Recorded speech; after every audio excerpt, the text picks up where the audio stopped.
Pulling up to Mickey D's just for drinks? Oh yeah, that's me. Nothing extra, just perfection and a straw. Coming in hot for the coldest cups on the block. Because there are drinks. Then there are drinks from McDonald's.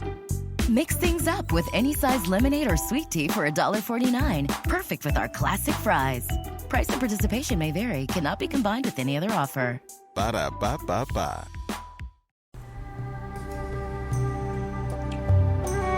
Hi, I'm Scott Chesworth, and welcome to The Ancient World. Episode 15, Holding Action. In 853 BC, Egypt had briefly emerged from its post-collapse isolation in order to join the anti-Assyrian coalition at the Battle of Karkar. The Egyptian pharaoh at the time was Osorkon II, from the Libyan Meshwesh tribe that dominated the 22nd ruling dynasty. After reunifying Upper and Lower Egypt, yes, again, in the early part of his reign, Osorkon spent the succeeding decades working to maintain the country's cohesion, and also undertook major building projects throughout the kingdom. Unfortunately, Egyptian unity did not outlast his passing. As I mentioned previously, one of the ways Osorkon II consolidated rule over Egypt was by installing his son, Nimlot, as high priest at Amun at Karnak, and his other son, Sheshonk, as high priest of Ptah at Memphis. Nimlot had apparently predeceased his father, and his son, Takelot, had succeeded him as high priest at Karnak in Thebes. Toward the end of Osorkon's reign, around 840 BC, Takelot declared himself Pharaoh Takelot II and claimed dominion over all the territories of Middle and Upper Egypt.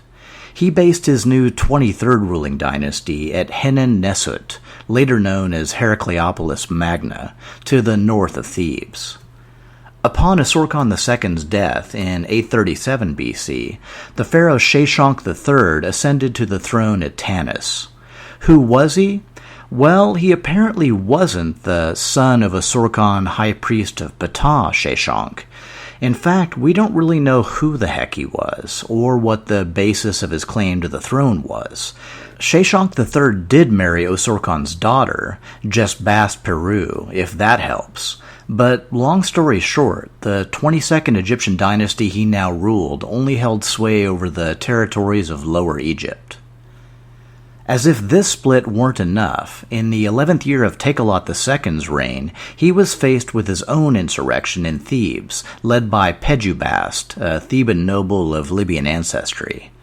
The pharaoh Takelot dispatched his son, the crown prince Osorkon, and later pharaoh Osorkon III, to sail to Thebes and put down the rebellion. Osorkon succeeded in driving the forces of Pejubast from the city, and while he was in the neighborhood, he just went ahead and proclaimed himself the new high priest of Amun at Karnak. However, just 4 years later, in 826 BC, a second major revolt broke out, and this time Osorkon's forces were expelled from Thebes by Pejubast, who then proclaimed himself the pharaoh Pejubast I. For the next few decades, Upper Egypt was plunged into civil war, with the forces of Takelot II and his son Osorkon pitted against those of Pejubast I and his own designated son and heir Sheshonk. Finally, in around 800 BC, the forces of Osorkon emerged triumphant from the conflict, regaining control of Thebes and all of Upper Egypt. Since his father, Takelot II, had died in 815 BC, Osorkon proclaimed himself the pharaoh Osorkon III. He would go on to rule Upper Egypt for the next 28 mostly uneventful years. Upon his death in 772 BC, his eldest son, Takelot, took power as the pharaoh Takelot III, and exercised control over Upper Egypt for the next several decades. In 798 BC, the pharaoh Sheshonk III of Lower Egypt died at Tanis, and was succeeded by another pharaoh of unknown origins, named Sheshonk IV. He, in turn, was succeeded in 785 BC by yet another mystery pharaoh named Pami. In a refreshing turn, Pami's own 7-year rule was at least followed by that of his son, Sheshank V. Sheshank's long 38-year reign would mark an end to both the 22nd ruling dynasty and the Libyan domination of Lower Egypt. The dynasty had held promise and even shown brief moments of greatness, but its passing in the mid-8th century BC left behind an Egypt as divided, isolated, and weak as it had ever been. Meanwhile, things fared little better in Egypt's former Canaanite possessions. In the aftermath of Adad-Nirari III's visit to the region in 796 BC, the southern kingdom of Judah was ruled by King Amaziah, who succeeded his father Jehoash to the throne at the age of 25. According to the biblical account, 50 years earlier, during the reign of King Jehoram, Judah had lost control of its vassal state of Edom. This kingdom, on Judah's southern border, had been formed by the descendants of nomadic Shasu raiders, mentioned in Egyptian accounts from the late Bronze Age.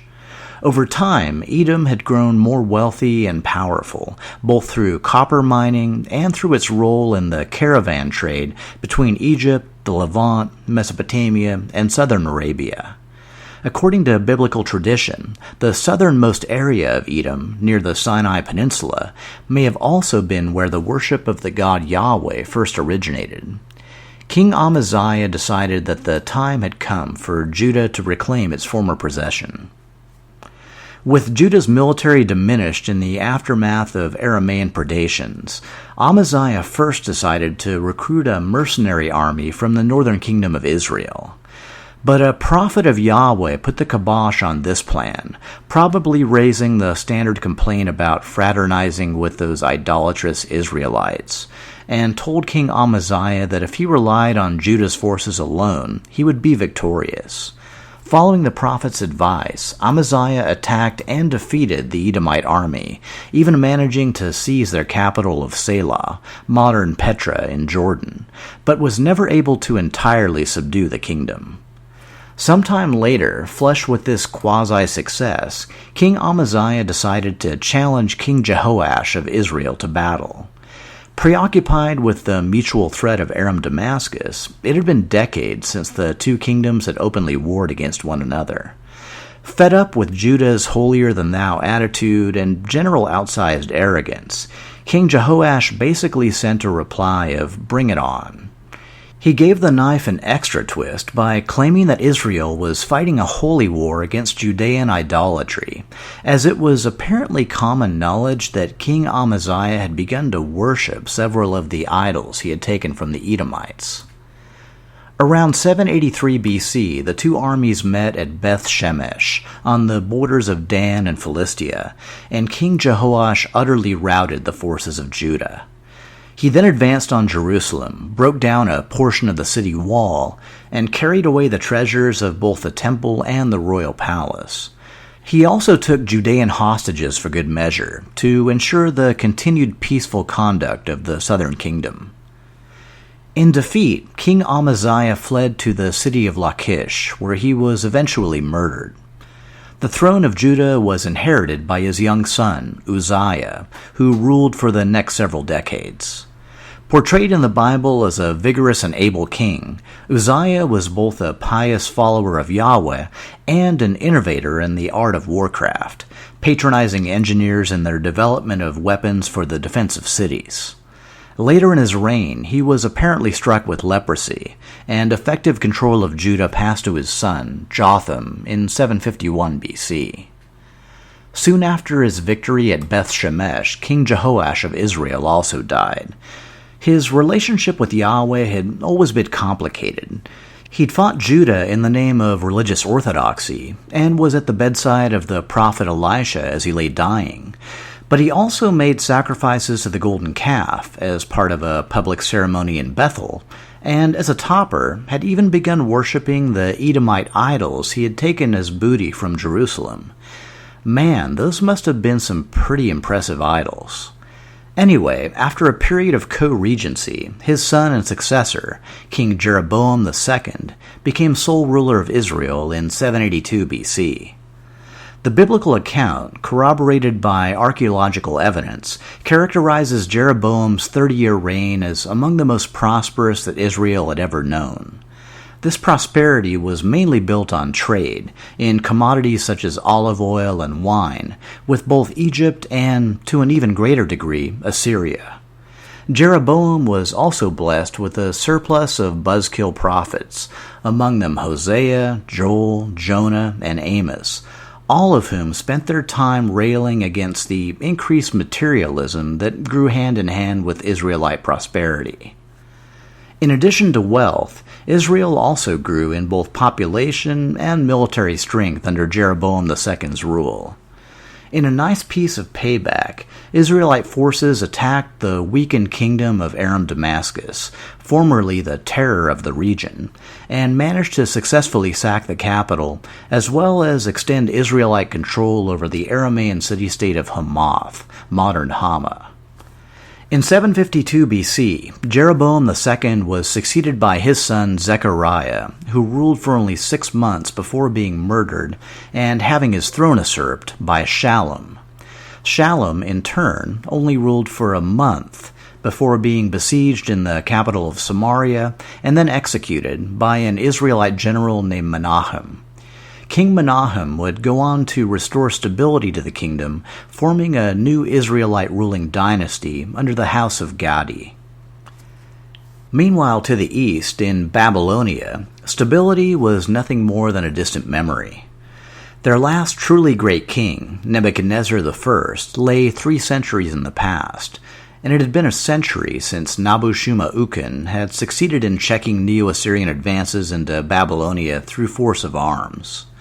Now, the land of the world's first great civilization lay humbled, diminished, fragmented, and at the mercy of Neo-Assyrian whims.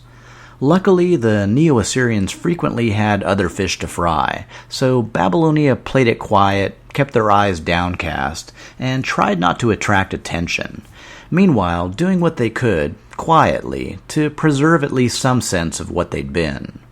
While new records from this period are scarce, and really, can you blame them for not bothering to take the time to record the events of this era in clay tablets for posterity? Babylonian scribes did continue to copy the earlier literary and scholarly texts from the more notable periods of their long and storied history. As always, the cities of Babylonia took on the heaviest burden of cultural continuity. Even reduced in size and economically weak, cities still served as political bases for the rules of kings and royal governors. Nowadays, the consent for such rule was often only granted in exchange for special privileges for the local citizens, namely freedom from taxation, forced labor, or conscription into the army, as well as protections against land seizure. Such mutual agreements were renewed upon the ascension of each new king, and were considered bound by the will of the gods. As mentioned previously, Babylonia went without a king, or at least without any king worth mentioning, for the first decade of the 8th century BC. The next king to pop up in the records was Ninurta-Apla X, where the X stands for I really cannot make out that last character. What did he do? What was he like? Did he have any hobbies? Sadly, the historical record is silent on all these fronts, as it is for the next king, Marduk-Belzeri. It isn't until the following king, Marduk-Apla-Usur, who took power around 780 BC, that we start getting some historical traction again. Marduk-Apla-Usur was notable for being the first Babylonian king of the Chaldean tribe. His initial power base was in the south, the former territories of ancient Sumeria, now referred to as Sealand, which, I don't know, sounds like some kind of ancient amusement park. Anyway, around a decade into his rule, Marduk-Apla-Usur was able to extend his rule farther north, into core Babylonian territories, in the aftermath of a series of devastating campaigns waged in the region by Neo-Assyria. Adad-Nirari III had spent the decade since his conquest of Damascus waging almost constant warfare across Assyria's borders, fighting the Persians and Medes in the east and leading Assyria's armies southward against Babylonia and into the Arabian Peninsula. His long and vigorous 28-year reign, which had done much to forestall further Neo-Assyrian decline, finally ended in 783 BC, when he was succeeded by his son and heir Shalmaneser IV. Under Shalmaneser's 10-year reign, the Assyrian Turtanu, Shamshi-Ilu, returned to the forefront as military leader of the empire, waging wars against the Arameans, the Neo-Hittites, and the powerful northern kingdom of Urartu. In 785 BC, the Urartian king, Menua, had been succeeded by his son and heir, Argishti I, under whose rule the kingdom reached both its greatest territorial extent and the pinnacle of its military might. Under Argishti's leadership, Urartian forces conquered new territories along both the Araxes River and Lake Savan in the north. King Argishti also used thousands of slaves captured in his campaigns to build several new Urartian cities, most notably Erebuni to the north of Mount Ararat, which he founded in 782 BC, and which still exists today as the Armenian capital of Yerevan. In a nice throwback to the Late Bronze Age, he also founded the city of Argishti Kanili, yes, named after himself, which still exists as the Armenian city of Armavir. In the south, however, the kingdom of Urartu was repeatedly challenged by Neo-Assyrian forces under Shamshi-Ilu. The Turtanu's victory over King Argishti in at least one northern campaign was recorded on several public monuments, including a colossal stone lion commissioned in honor of the occasion. But for the most part, Urartu came out ahead in these conflicts, and even managed to seize control of the territories around Lake Urmia, east of Lake Van, from Neo-Assyrian forces. Despite being one of the most important kingdoms of the early 8th century BC, our knowledge of the Urartian state is limited, and derives mainly from Assyrian military accounts. The most impressive archaeological finds are its bronze metalwork, cast in a wide variety of forms. This was largely a product of Urartu's access to numerous mines and its control of important metal trading routes between central Anatolia and Iran. Urartian culture had both linguistic and religious ties to the Hurrians. Many gods are named in Urartian royal inscriptions, but only two are familiar: Tesheba, who is the Hurrian storm god Teshub, and Shawini, the Hurrian sun god Shamiki. The most important god in battle accounts was Haldi, probably a war god, but unknown elsewhere in the Near East. Haldi's main cult center was at Musasir, the neighboring city-state that the Urartians had annexed under King Ishpuini in the late 9th century BC. Temples dedicated to Haldi were adorned with weapons, with swords, spears, bow and arrows, and shields slung from the walls, and were sometimes known as the House of Weapons. Typical iconography depicts the god as a beardless man standing atop a lion. The Urartian king was considered the chief priest or envoy of Haldi, and some temples were part of the royal palace complex, while others were independent structures. With the expansion of Urartian territory, many of the gods worshipped by conquered peoples were incorporated into the Urartian pantheon as a means to confirm the annexation and promote political unity. However, the Urartians were selective in their choices. For example, while several Urartian kings made conquests in the north, many of those people's gods remained excluded. This was most likely because the Urartians considered northerners to be barbarians, and disdained their gods as much as they did the people themselves. In 764 BC, King Argishti I's successor, Sarduri II, inherited an Urartian kingdom that was quite possibly the most powerful state in the Near East at the time, and he knew it. One of his first actions was to erect a massive wall at the capital of Tushpa with the inscription, "The Magnificent King, the Mighty King, King of the Universe, King of the Land of Nairi, a king having none equal to him, a shepherd to be wondered at, fearing no battle, a king who humbled those who would not submit to his authority." Very look upon my works, ye mighty, in despair, in the typical Mesopotamian vein, but a little more poignant considering how quickly the clock is ticking on this particular state of affairs. With all the connections in language and gods, is anybody else having flashbacks to the once powerful kingdom of Mitanni? Yeah, that's going to prove to be a fairly apt comparison. Meanwhile, while he was off leading Assyria's armies into battle, the Turtanu, Shamshi-Ilu, compelled King Shalmaneser IV to remain in his palace at Nimrud, where he was surrounded and dominated by a clique of powerful Assyrian nobles. It could not have been a happy existence for the nominal master of the world. In 772 BC, Shalmaneser IV died, and the throne passed to his brother, Ashur-dan III. Too weak to challenge either Shamshi-Ilu or the other powerful nobles, who now effectively ran the Assyrian state, Ashur-dan III instead presided over a veritable laundry list of disasters and ill omens. Things started out promisingly enough. He even managed to lead a series of 3 campaigns between 771 BC and 767 BC against the northern Babylonian cities of Ganunati and Marad.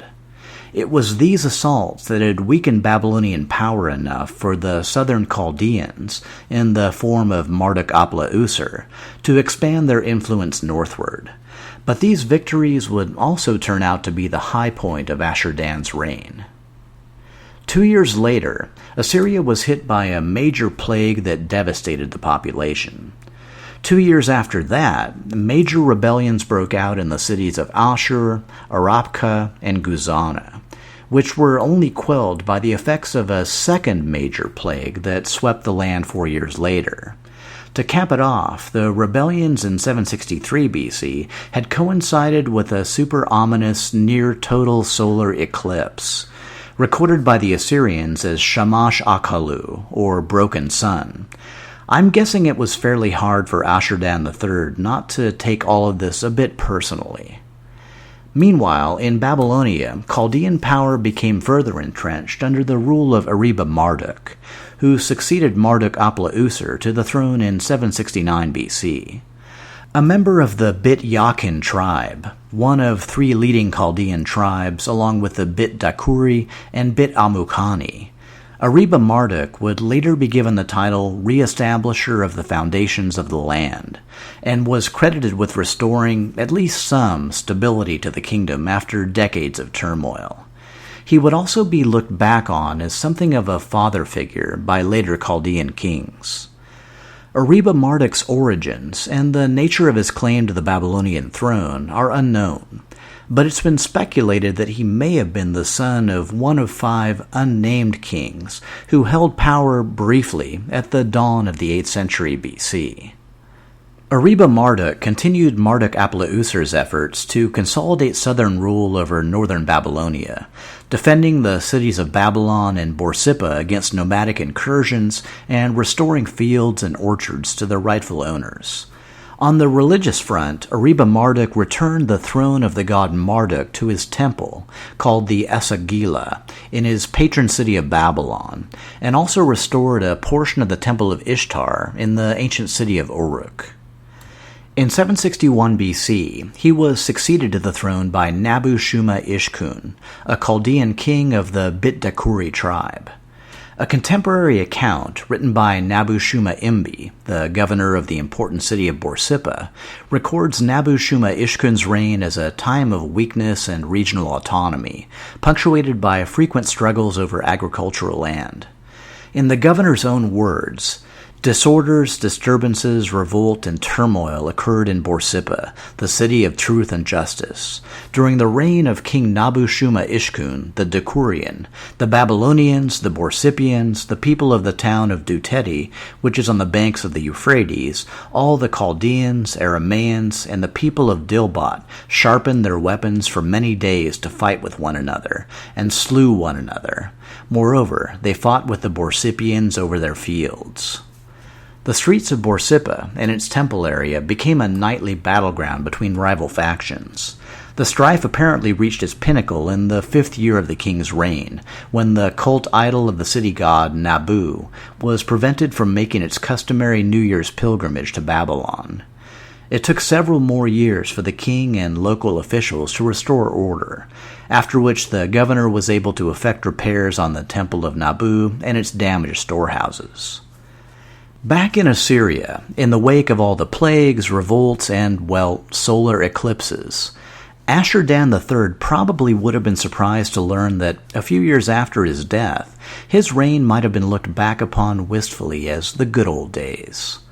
Adad-nirari's third son, and Ashur-dan's brother, Ashur-nirari V, took up residence in the throne room in 754 BC, and there he would remain, while the Turtanu, Shamshi-Ilu, 4 kings in and still going strong, continued to lead Assyria's armies on whatever foreign campaigns he believed to be in either the kingdom's or his own best interests.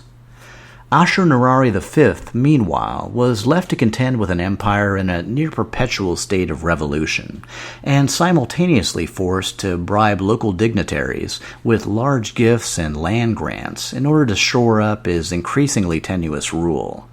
As central leadership devolved, sculpted stone monuments, once a veritable symbol of Assyrian kingship, gave way to statues and stelae commissioned by senior officials, typically eunuchs, which were erected in the plazas of provincial centers.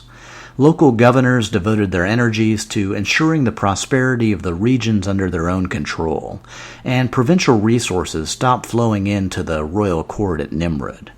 Things were falling apart, the center was not holding, and the most powerful empire the world had yet known was teetering on the edge of the abyss.